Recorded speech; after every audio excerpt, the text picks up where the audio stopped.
Hi, this is Deacon John Wilson. Thought I would go through some affordability topics. I know the video will be a little longer than most of my videos, but it won't be too long, and I think I can run through this important information about the FAFSA and college affordability. Now, I have a more detailed FAFSA one I'll do later, but this is as it relates to affordability.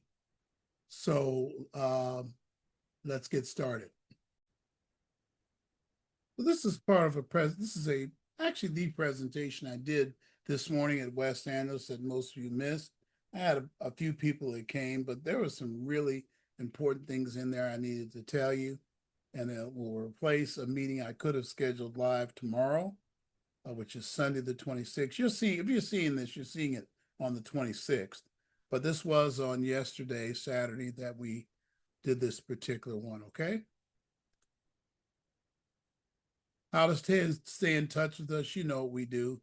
There's our website. You can see our new events.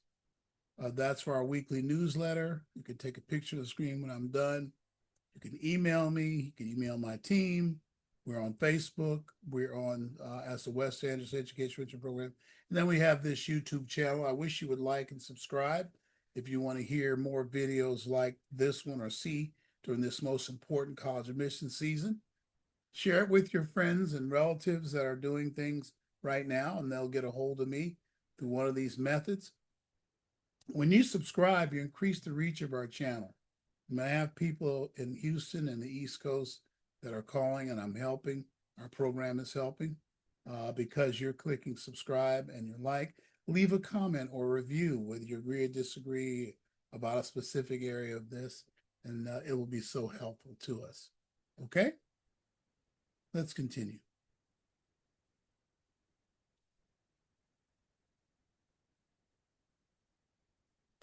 Let's do some current events and really some rumor control, because as you know from earlier videos I did, this is a very concerning area for us.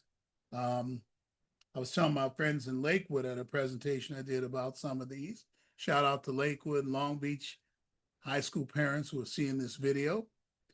Well, let's talk about HR 1, which is known, depending on how you feel about the current administration, if you hate them, you're calling it the big ugly bill, which is over to the right. If you don't have an opinion or you're not sure, you heard him say it was the big beautiful bill. You know, at this point, I prefer HR 1 because that's what it really was. It was the first bill that was passed by the House and it was approved by the Senate shortly after. Well, what are some of the things in the big beautiful bill? I did a video on this with detail. I'll include the link to that one below where you can read the actual wording in the big beautiful bill. And you'll see this is all true that I'm telling you. All right. Here are the changes to the financial aid process. There'll be now a $200,000 cap on Parent Plus loans. All right, for undergraduates. This is huge. I like this change because it makes parents think about what they're willing to go into debt for college. It gets kind of hard for you as parents when your son or daughter really wants to go to a school that's 60, 70, 80, 90, $100,000 and you're only getting 20 and 30,000 financial aid and you're going into debt. I've seen people do 70, 60,000 in debt every year. If you do that and you're above the $200,000 cap, how are you going to pay for the last year? Now, right now, I don't know if there's any products for that. I mean, I don't know. They're probably a high interest rate for that last 50, super high. Maybe interest rates will go down, but this has got to make you think about how much debt you're willing to do for college. We'll say more about the cost of that debt later. There's a $200,000 lifetime cap on master's and doctorate degrees. I think this is even huger, even more huge. Let me move over here a little bit. Even more huge than the other change, because this is going to really make people, adults, think about the master's degrees and doctorate degrees they want to get, because they're very expensive. I think they're overpriced. Even the ones online, many of them are overpriced. So if you have a $200,000 cap and that master's degree is going to cost you 300 or 250 or 260. First of all, these schools are going to start thinking about cutting the cost. Well, they got to figure out their own loans to offer students to make it up. But again, this is where the consumer has to think, what am I getting for this master's degree? It looks like for medical degrees, there's some catches to get out of it. It's a little bit different. You should see the video below about that. But law degrees, there's nothing about that. And they can get very, very expensive if you pick a school just for the name. And a lot of people do that. They feel like the school has a name, they'll have a better career. But you know, if you listen to me here, that may not be true. I'll actually do more on that in just a minute. There's an increased Pell Grant, which I think was scheduled anyway. I'm not sure, but the Pell Grant will increase for fall 2026 students. Now, that won't affect most of you hearing this. It's going to affect students who have low SAI indexes or very low income in the house. If you're running high, an income above 60, above 50, you're above 60, certainly you're not going to see a Pell Grant anyway. So, but there is an increased Pell Grant. But the maximum has increased, right? Some changes in alternate loan payoff. Yeah, the way loans are paid off. There are some changes in process and terminology. There is no loan forgiveness anymore, as you know. There is forgiveness that was always there for government jobs.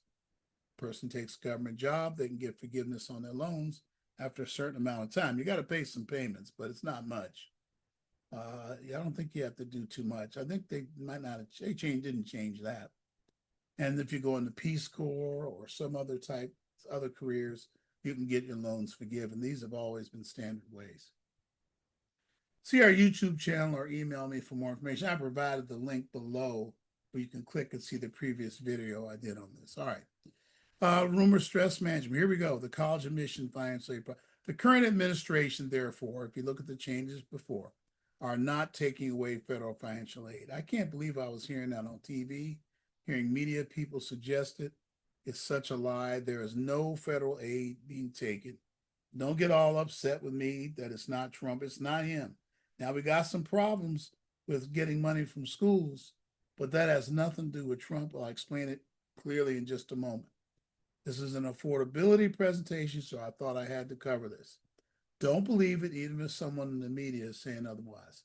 Again, in the video below, I provide receipts for the HR 1 that shows you they're not taking away any federal aid.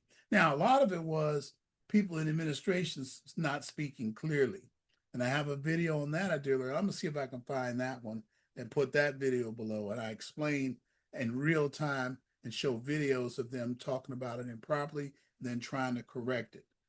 They did not speak clearly. And often the administration goes either too far, too fast, or doesn't speak clearly about what it's doing. And then you hear the truth a week later and go, oh, yeah, okay. I'm not saying that they perfect and all that. I'm just letting you know I care about you as parents, and I want you to know what's going on. Some private research colleges, which are currently debating certain issues, may face challenges that could impact the programs they offer to students. So they're going to have challenges. Research money from the government doesn't come with no strings attached. So what are some of these certain issues? But I want to say first, it does not affect federal financial aid. It's some students who get research assistance after they're at the school. Okay, it could impact those programs, but not at many schools. Most schools are making agreements with the federal government, and you'll see what these issues are in a moment. What issues are being discussed? They include, I've done videos on these before. Look through the channel, use the searcher, you'll find them. They include matters related to athletics and gender. If you're like me, you don't think individuals that have XY chromosomes and are men should be playing in sports against women. Well, this administration believes that strongly. There's a case in the Supreme Court that will decide it. I've done a video on it before. Perhaps I'll do another one since it's coming up to that time where they're going to be talking about it. Maybe they'll rule on it coming up here in the next few weeks. Who knows? They might. They might, or they might wait till June. So that's a gender issue, and the courts are going to have to rule on whether gender, female gender, is defined as constitutionally definable. We had that case in Minnesota, so I don't know. We will see. I tend to think the court is going to allow the administration to hold up aid or to create criteria about men and women's sports. Unresolved civil rights concern for Jewish teachers and students that were persecuted during the protests we had last year. Examples do include UC. And UCLA, I see, is fighting the government over this. Newsom is too. But these schools did not provide corrective action plans that were satisfactory to the Biden administration. And so the Trump administration is now trying to get clarity. Columbia just resolved their issues, so it was in the news, it was well publicized. I think I did a video on that too. Harvard is still having issues. There's some other schools.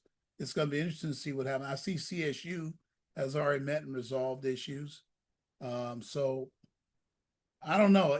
This business of research funds may be cleared up by the time your student gets to it. Hey, maybe the next election comes and the next administration doesn't want to push, wants to protect the right of transgender athletes. Who knows? Okay, and now this year's college application process misconceptions. GPAs of 3.0 to 3.5 mean youth will get enough scholarships to make college affordable. That's a misconception. It's true, but not for the colleges that most of you want. If you have a 3.5 and you get into NYU, you're paying a lot of money to go there. If you have, and a lot of times that's happening because some of these schools' enrollments are not as what they used to be. If you get 3.5, 3.6, 3.7 and get into USC, USC is still going to be at least $50,000. Used to be 3.0, 3.5. That was good news. Next, students should get to attend the school that there you want. And we have this idea that political policy or whatever says that students should get the school of choice. You know, I've never said that. I feel if you want a great retirement, you should expect that your student will get the school they earn and get money for, not the one they want. And what a great life lesson for our students, that they learn they can't have everything they want. They have to earn it. And society is changing where the Overton window, you can look that up, that what the society cares about is moving toward merit. You have to earn it by hard work and achievement. And these are things that Black students should thrive on. We're resilient people. Listen closely. We have a resiliency, hallelujah, in our genes. I can go back historically how we press through and become the greatest in spite of pressure on us. We shouldn't care about that. Applying early, here's the next misconception. Applying early gives more of a chance for students to get into their dream college. Not necessarily. Just because you apply early doesn't mean you beat everybody. You'll be considered like every other student, and you could be thrown to the regular period. I'll do a separate video about early action. I think I need to, and it'll be very shortly, probably drop tomorrow. But it doesn't mean you get into your dream college automatically. Some things in life, because you come early, doesn't mean you're going to get it. This is one of those times. There's more thinking than ever that the name of the school matters for success. And these are misconceptions. Actually, the street knowledge I have says different. I'm out here in the street. I know that there's students that have gone to schools like Bakersfield, and we have an event coming up with them, like Boise State and, Colorado State, Boulder, and San Bernardino, and many others, Grand Canyon, many other schools that are succeeding greatly in life. Named schools do not have a monopoly on student greatness. And I don't think it even has shown that they will do great because they went. Listen, it depends on the student. Parents, most of your skills when you're raising your students, there's a lot of different schools they could do well in. Why not get one that's affordable? More on that later. That's what presentation is about, an affordable college. Schools require the SAT from all students. Another misconception. And my students should take or already have taken it. Nope, it really depends on the GPA in your college application list. There are a lot of schools that don't even read the SAT. Some pretty good schools, starting with CSU and UC in our state. That's 22 schools for CSU and 9 undergraduate schools for UC. 31 schools that don't look at the SAT. But there's other schools across this country that don't. Let's try, how about George Washington University? They don't look at SAT. They haven't looked at it since 2017, even before the pandemic.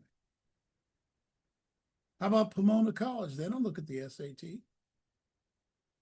And I don't mean optional. Now, if schools are optional, that's really required. I think you should plan to take the SAT for those schools.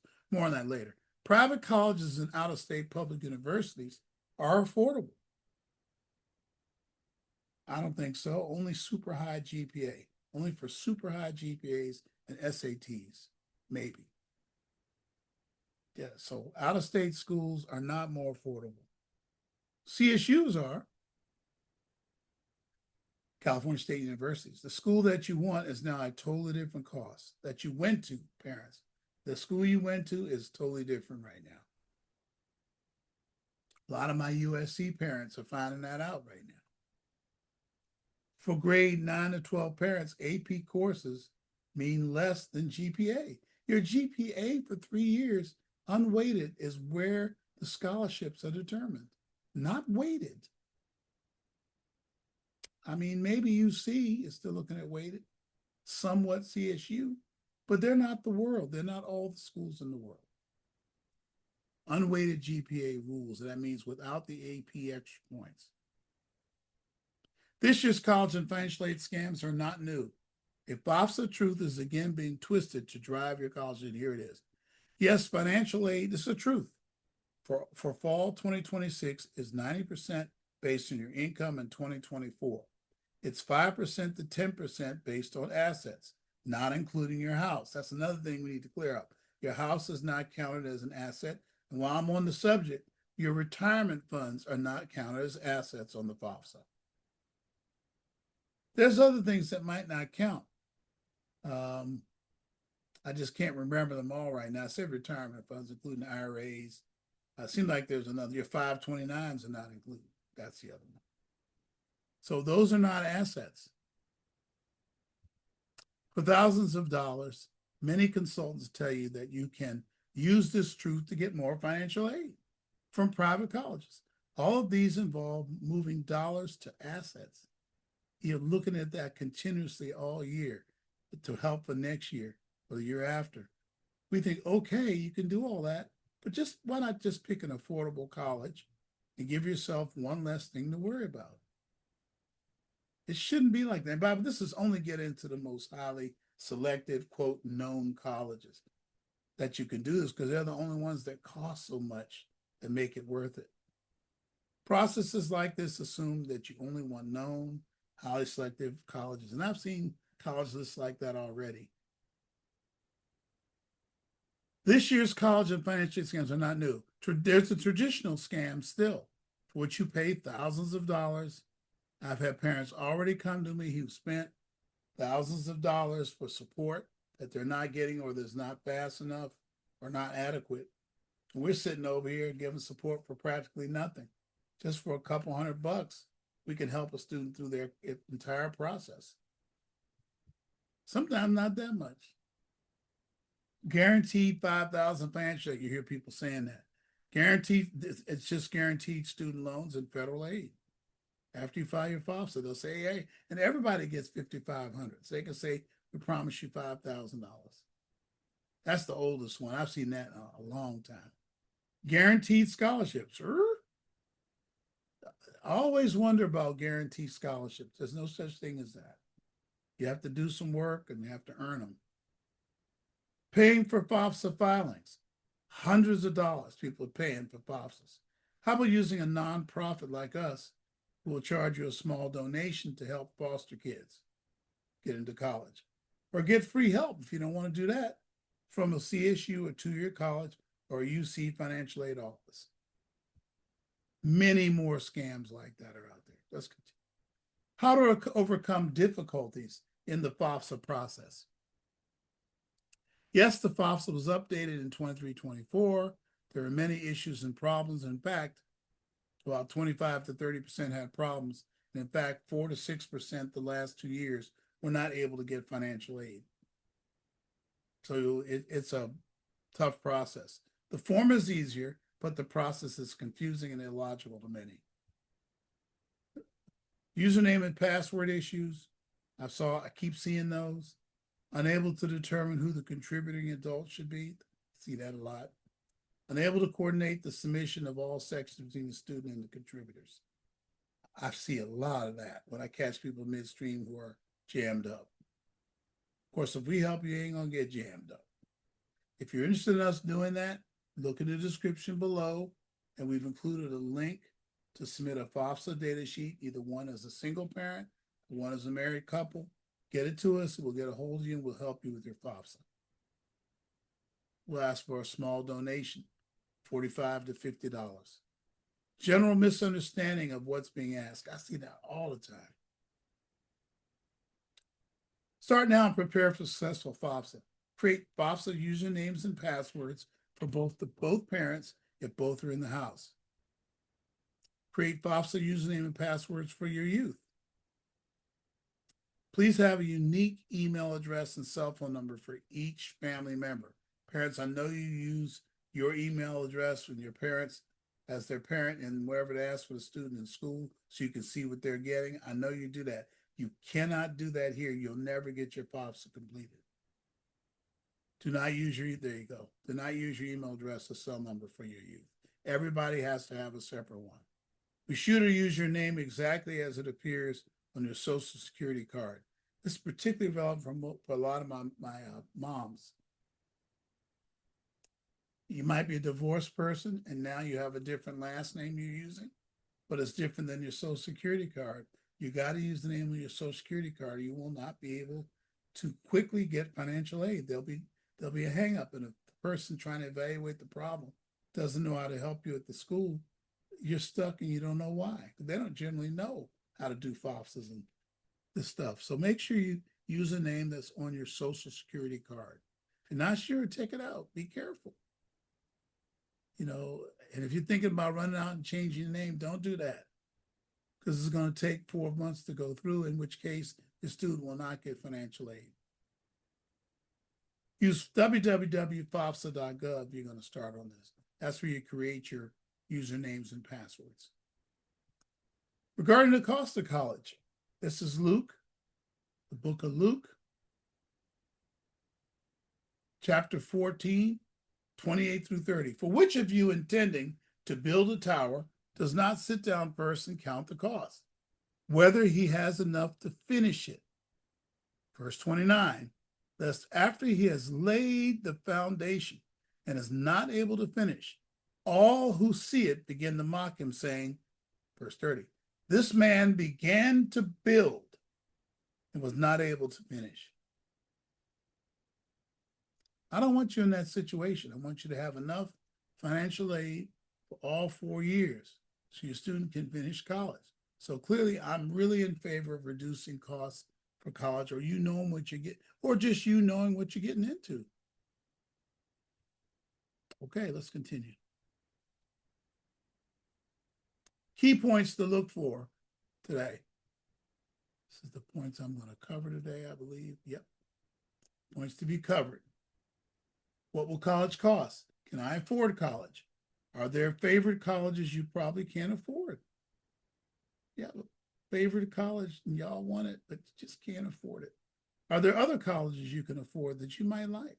Sure there are. Where does Christian college fit in? I'll talk about that.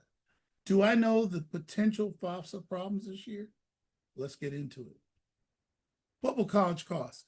Selected private college. These are the types of colleges. Out-of-state public colleges. Each one of these has a different way of dealing with affordability. in California public colleges, UC and CSU. Talk about those. That's very important. Here's some of the key selected private colleges that we had last year. Let me get myself off here. Here are some of the key colleges examples we had last year. University of Southern California, Loyola Marymount, Stanford, New York University, Harvard, University of Chicago. Some of these are the last 2 years, sorry. Chapman College, Spelman College, Morehouse, Hampton, Rice, Temple, Georgetown, University of Miami, and all the other Ivy League colleges. Now, I'm not presenting this list in any way to say these are not great schools. So please do not hear this and think I'm criticizing these schools. I'm just being real about what they cost. Okay? Let's do that. Let's be real about what they cost.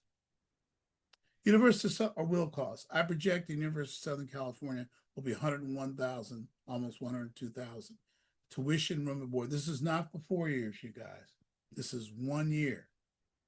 So it's over $400,000 to go for 4 years. And if you get half of it in a merit award, which is common, if you have super high grades, you're still going to owe, remember what I told you before, $50,000 a year, and you're right close to that $200,000. Loyola Marymount, $94,500. These are projected costs. It's this direct cost, tuition, room, and board, not including all the other stuff, which could be up to $12,000 more. Stanford, $94,500. New York University, $96,200. University of Chicago, you see it, $91,800. Chapman, $91,500. Spelman, fire sale, $54,500. But listen, for our HBCUs, they don't do any institutional grants, like need-based grants for people below a certain amount. They don't do that. It's only federal money for grants and then merit awards for GPA and or SAT. So $54,500, that might be about what you're going to pay. If your student's GPA wasn't super high, that's going to be what you owe for college. So they don't follow this rule I'm going to tell you at the end. I'll talk about it later. Morehouse, $58,500. Remember, no institutional grants, only federal aid and merit awards. So this is a perfect example. If your student wants to go to a Black school like Morehouse or Spelman, and their grades are good but not great, are they entitled to the school of their choice no matter what? And you pay $60,000 a year, which is above the $200,000 cap. I would suggest not. But again, it's up to you to decide. Hampton's going to run you $54,500 a year. Rice University in Houston, $89,500, $90,000, basically $90,000 a year. Temple, $62,000, fire sale. University of Miami, $87,000 per year. University USC, I have from last year, those numbers aren't right. Harvard, $93,500. Columbia, $92,000 per year. Incidentally, if you want to copy this presentation, again, look down in the description block below. I'll have a link to it where you can look at it, okay? You can have a copy of your own. University of Pennsylvania, $92,000. Looks like a winner picture. All right, so you have this thing called the 1/3 rule for selective private college. That's what SPC is. That if your student doesn't have a super high GPA, just a high one, and they get into one of these schools, 3.8 plus, unweighted, 1/3 of the cost is going to be assumed by the parents, 1/3 of the cost by school, and a maximum, or you can get a little more, 1/3 by student merit. So that parent block appears like it's going to be there unless the student gets 40, then the parent's block is lowered. It depends on the GPA of the student and what school it is, what their financial aid policy is, okay? 33% of those costs, so those 100,000, you're going to pay at least 30,000 a year. That's if your students have the highest grades. Now, if your income is super low, like look over here, family income 110,000. If the family income is much lower, of course, you get more need-based aid. But will the gap be small enough where you can take the debt and do the school. What's the direct cost of selective private colleges, assuming a family income of 110,000? Now, direct cost, to make sure you know it, is tuition plus room and board and mandatory fees. Unless grades are super high, you'll pay a minimum of 33% of the direct cost, minimum. Question is, are you ready for that?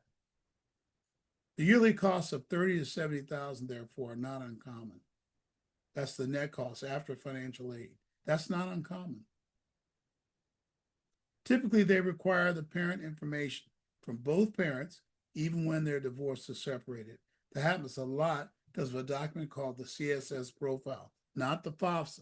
When there's one parent who's custodial and the other one's non-custodial, that only the custodial's parents' information goes on the FAFSA.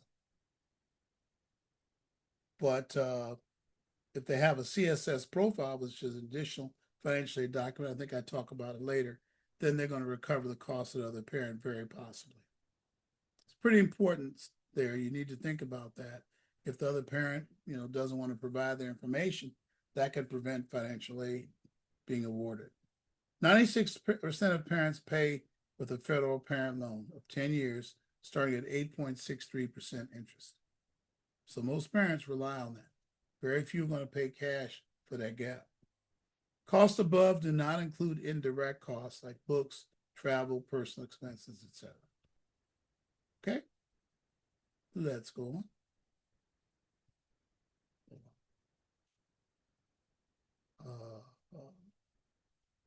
Here's the parent loan. Sorry for the red marks because I was using it in a demonstration earlier.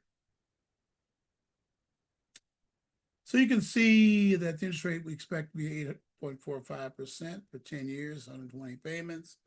If you're a typical HBCU, it's about 175,000. You'll pay $2,165 per month, but the 175 everybody. Your total interest is going to be 84,000. You're going to have a total paid of $296,000 on a $175,000 loan. It's like buying a house. There's UC, you'll be around 100,000. If you're making 100,000 revenue in your house for the 4 years, and that's a monthly payment of $1,200 for 10 years, monthly payment. I just want to give you an idea of what the loan table looks like. So you can keep this table, just click below and get a copy of the presentation. You may find it interesting when you're deciding on how much you're going to pay for college. What are the things that cause you to go into debt? What makes you take that kind of debt? What have I seen that causes parents to do that, in case you're wondering? Many or most parents believe that the name of the college matters. Quote, employers hire more and pay more for graduates of selected private colleges. My data from 2019 to 2023, by the way, you might as well add 24, does not support that. I have students making great salaries coming from schools that were not on that list, or not even in that genre or classification. It would surprise you. Okay. It actually depends on how the campus is used, right? That's why we concentrate on teaching your student, if they're with us, how to use their campus to help get their career off. That's the most important thing. If they know how to use the campus, then all that can be solved, right? Cultural and social value. You think, well, hey, well, certain schools have a cultural and social value. I'm ready to take a very high amount of debt for that school. Okay. Confusion about affordability and admissibility. You get excited about the admission and you realize you're mixing in affordability. We could do it in our day. A lot of times there were scholarships that came that helped. That's in the days that schools cost way less. Misinformation about you don't know how the financial aid process works. So you feel that if the money is tight at home, you're going to get financial aid, but it's not that at all. It's the income you have brought in, no matter what. If it's tight at home or not, doesn't matter. Early agreement with the dream school. So early on, you agree with your students on their dream school. Now they get in, you don't want to disappoint them. I totally understand that. Again, I'm covering the reasons why you might want to take $200,000, $300,000, $400,000 in debt for your student. Particularly those of you that have multiple students. Are you going to do that on every student? I don't think so. Family legacy. Sometimes there's pressure from inside your family to pick a certain school. Just remember, they're not paying the bill. I think you know that. Combinations of these above, yep, are reasons why you might go into debt for that college. I should have put up here things in the news frighten you and make you think you need to pick schools because you think they're safe. There's the same threats and stuff at all schools, in my opinion. What will you pay for CSU? Well, in class of 2025, I'm just going to show you that data. We can assume it's similar now. Family income's up to 40,000 based on the tax return from 24, by the way. So for 2026, I need to change that in the copy you see. It's going to be based on the 2024 tax return, line 11, which is the adjusted gross. Up to $40,000 adjusted gross, $0 to $300 per month you're going to pay for college. So in our state, you don't pay much for college if you're low income. University of California, up to 60,000. You'll pay $0 to $700 per month based on line 11 of the tax rate. This should be 2026, by the way. 40,000 to 58,000 means $400 to $1,400 per month. This is when you begin to start thinking, maybe I need to take out a loan if you're on the high end of that $60,000 to $70,000. California State University, boy, these classes are all wrong. This class of 2026, I'll correct that. The family income of 60,000 plus is $1,300 to $1,400 per month. It's based on line 11 of the 2024 tax return. Then we can go on and on. You can get a copy of this presentation, like I said, and look these up. It's $300 to $1,400 a month for 40 to 80,000 for UC. And then for UC for 80,000 plus, it's $1,300 to $3,200 a month. Right around that 80,000, they feel like you can pay a lot more for college. This is class of 2026 expectation.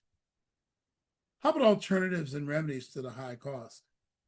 First of all, step one, accept the reality of selective private college is very expensive. The sticker price for private colleges is significantly higher than CSU, UC, and many out-of-state public universities.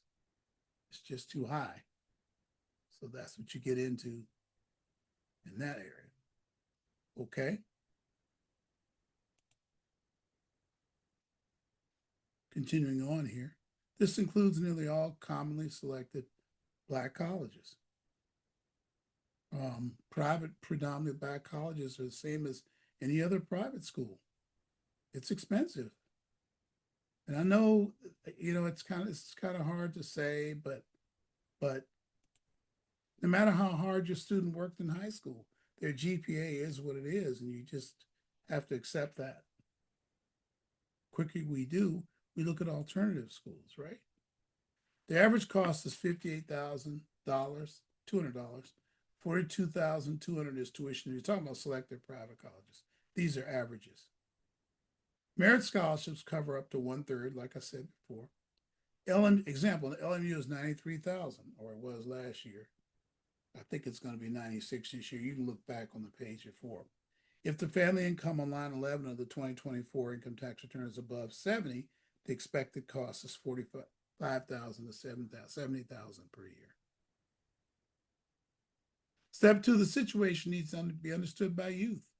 What a great life lesson for young people who are seeing this. Oftentimes in life, your best doesn't get what you want. We parents know that. In life, you get what you earn. It's often not what you want. Like I said, we're moving to a merit-based society.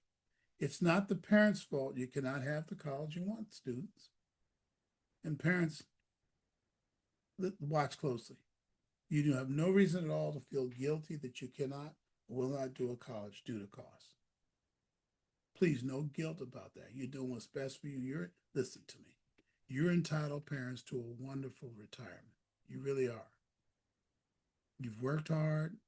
You're entitled to it. You don't want the cost of colleges for your students, for any of your students. If you have more than one, what are you going to do then? But you don't want that to affect your retirement. Here's some alternate career starts that could reduce costs up to $100,000 for 4 years. Our alternate post-secondary partners. Charles Drew University is an impressive health science career for 1/10 the cost of traditional private college. Way less selective, but it's an accredited four-year college right here in Los Angeles, over off the 105 and 110 freeway. 110 freeway, not far from there anyway. LA Trade Tech and Long Beach City College, great parallel career paths. Your student can learn a parallel career path while they're going for their transfer to a four-year college. They have a great matriculation agreement for USC, and they can learn parallel things like real estate, cosmetology, food and nutrition, air conditioning repair, things like that. They can learn, make some good money while they're in college. I like Trade Tech and City College the best. More of our traditional post-secondary. Here's another partner, El Camino College. Project Success is a great internal enrichment program for Black and Hispanic students. 90% make it to four-year college. There's professional certificates they can earn while doing college prep. USC CSUs are an effective cost alternative. USC's, they'll have 4 essays, no teacher recommendations, and only the top 10 to 12% of high school students are eligible for UC under any circumstances. SAT is not needed or accepted. 9 campuses. They're research schools. Okay, so they have fewer majors than CSU, way fewer. And they're teaching students to get ready for their master's or to research.